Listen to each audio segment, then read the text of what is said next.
Title, Kickback King, ibubuking sa hearing? Ang tanong, ang mga kongresista siging kabatikos kay Mayor Magalong, up to now, wala pa man silang imbitasyon.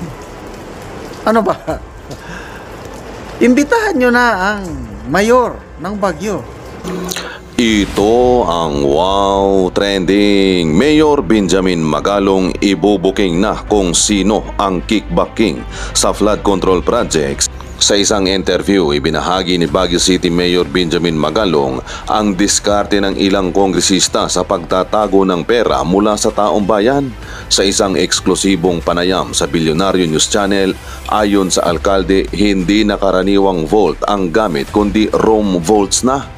When you're talking about 1 billion at ini-stack mo yan at 1,000, that's about 5 feet by 5 feet by 4 feet. Sila ninakaw nga nilang billions of pesos, wala pang tax, kaya nakakalula talaga. Kaya alangan namang pababayaan lang natin, tatahimik na lang ba tayo? Ibinunyag din ni Mayor Magalong na ang isang kongresista na niyabang ang kwarto na puno ng pera. Alam mo, yung binanggit ko sa iyo na Rome Vault, merong isang third party provider na lasing yung congressman. Tapos nag-usap sila. Sabi niya na first time ko sir nakakita ng pera sa isang kwarto, napakarami pala. Nalula ako doon, binanggit sa akin na ganyan din ang ginawa ng ibang kasama niya. Very secured yung pera nila doon. Bagamat takot ang mga impormante, tiniyak ng alkalde na ipagpapatuloy niya ang pagbubunyag ng korupsyon sa gobyerno at papangalanan ang mga ito sa kanyang formal na investigasyon sa investigasyon ng Kamara at maging sa Senado. Una nang lumabas sa mga pangalan ng 6 na mga congressman na ito na sa paglaki ng budget ng DPWH, yaman nila ay lumobo rin. Malalaman sa September 1 kung sino ang kickback king na sinasabi ni Mayor Magalong. Ayon pa nga sa mga netizen sa kanilang komento na Mayor, wag sa Congress dalhin, nandun ang mga kawatan, ang iniimbestigahang magnanakaw, ang mga mag-iimbestigang magnanakaw din, wala kang laban doon. Doon tayo sa Senado para masabi mo lahat kung sino-sino ang nakinabang sa flood control ghost project. Napakagaling na Mayor, sana ikaw na ang susunod na mapabilang na senador. Katulad mo ang kailangan namin Mayor Benjamin Magalong para matapos na ang kalakalan ng mga politikong magnanakaw. Sana may managot at makulong para hindi na pamarisan ng nakakarami.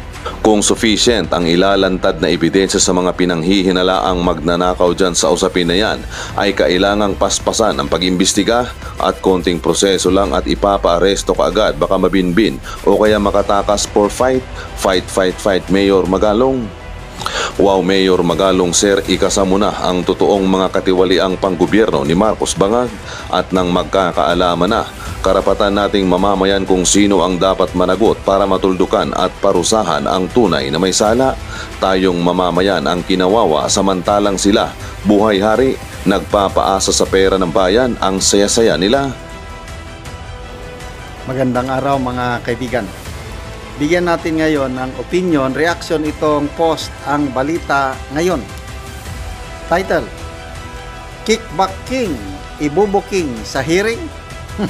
Ganda ng title, no? Ito po, pahayag ni Mayor Benji Magalong sa interview sa kanya.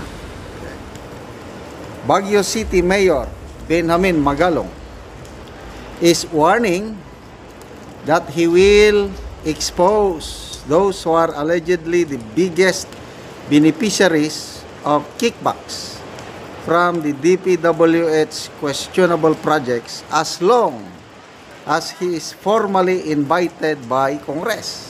Handa siya. Ang tanong, ang mga kongresista siging kabatikos kay Mayor Magalong, up to now, wala pa man silang imbitasyon. Ano ba? Imbitahan nyo na ang mayor ng Baguio at handa na siyang magsalita. In an interview with Pinky Web on Point, Magalong admits some lawmakers already know who is behind the corruption but seem to be turning a blind eye. Siyempre, ganyan talaga eh. Kasamaan eh. Sabi niya, you know, when you ask the House of Representatives, they know very well who it is. They know. They just is slow, but they know. And he added, what's sad about this is why are they afraid to mention his name? Eh baka, alam mo na, the mayor agrees that he is ready to face both House and Senate inquiries and bring documents that will prove widespread corruption, especially in the flood control projects of the DPWH. Sabi niya, useless naman kung magsasalita lang ako about corruption without presenting anything. I need to present some proof that there is massive corruption happening in various DPWH projects. Okay.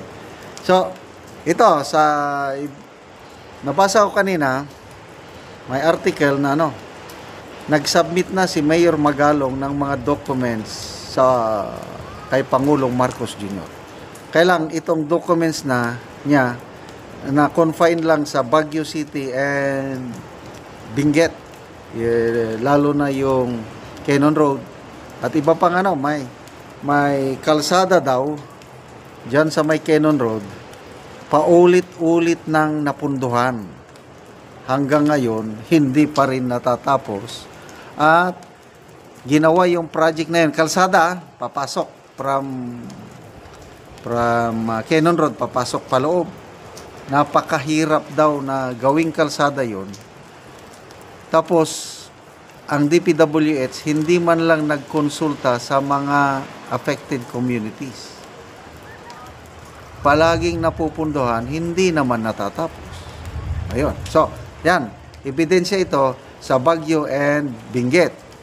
Ito naman, nationwide, yan, handa siyang humarap sa investigasyon, pwede sa House, pwede sa Senado. Okay. Sa Senado, walang problema.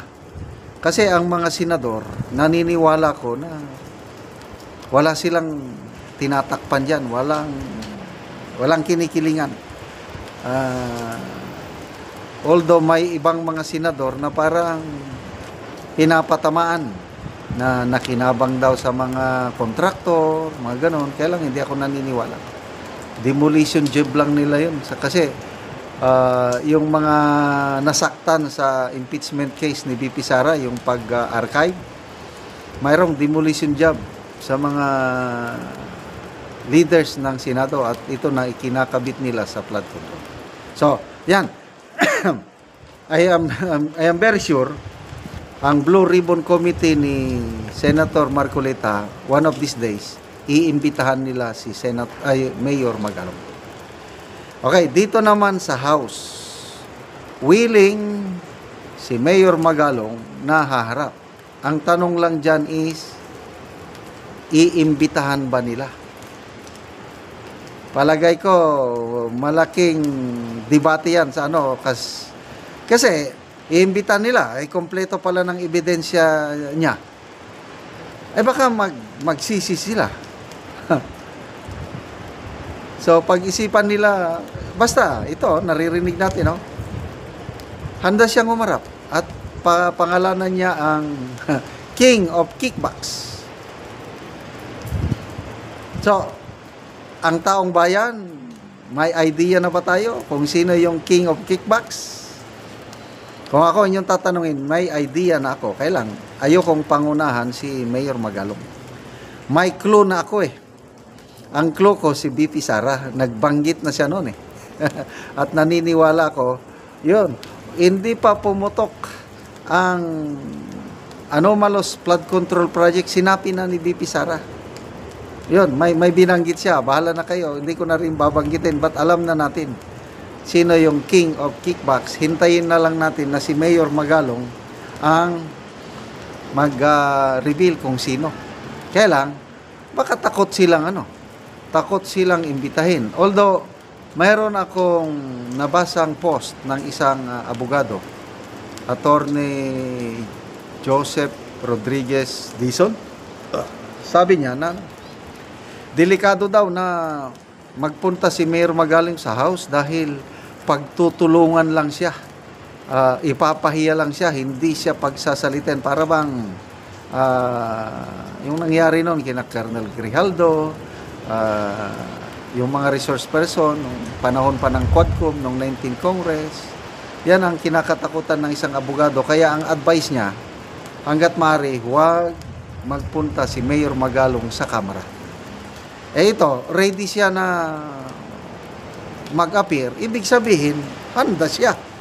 Kaya lalo akong bumibilib ngayon kay Mayor Magalong, itong payag niyang ito na handa siya anywhere. Basta ang kondisyon niya, i-treat nila as resource person. Hindi yung parang akusado na hindi na nila pagsasalitahin. Nako, magkakasagutan yan. Pag parang itulad nila na Grijaldo, General Villanueva, yung mga kinontep nila. Huwag silang magkakamali dahil nako, ang daming taga-suporta ni Mayor Magalong. So, good luck sa Kamara. Imbitahan nyo na at handang harap sa inyo si Mayor Magalong.